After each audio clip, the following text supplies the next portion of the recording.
Muling ipinamalas ng Police Regional Office Cordillera Administrative Region ang matatag na diwa ng Binadang sa pamamagitan ng paghahatid ng mahalagang tulong sa mga pamilyang naapektuhan ng bagyo sa Tinok, Ifugao. Ayon sa Regional Mobile Force Battalion 15, nagsagawa sila ng donation drive alinsunod sa programang Panag-aywan Iti Kailian. Sa pamamagitan ng kanilang pagsisikap, matagumpay silang nakalikom ng 72 sako ng 5 kilo na bigas, 2 sako ng half kavan na bigas, 150 bag ng iba't ibang uri ng damit, 130 bag ng iba't ibang pagkain, 5 kahon ng dilata, 2 kahon ng bitamina, 1 kahon ng cup noodles at iba pang mahalagang supply mula sa iba't ibang ahensya, kooperatiba at mga pribadong donor. Binigyang diin ni Police Brigadier General Erickson D. Dilag, Regional Director ng PROCAR, na ang pakikilahok ng unit ay nagpapakita ng pagtatalaga ng kapulisan sa maagap at may malasakit na serbisyo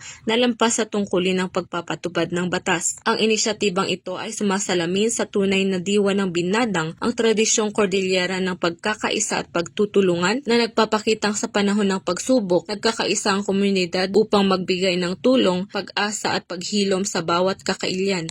Mula dito sa rehiyon ng Cordillera, ako ang inyong PNN correspondent, Patrolwoman Grace Kibian, alagad ng batas, tagataguyod ng Balitang Pulis.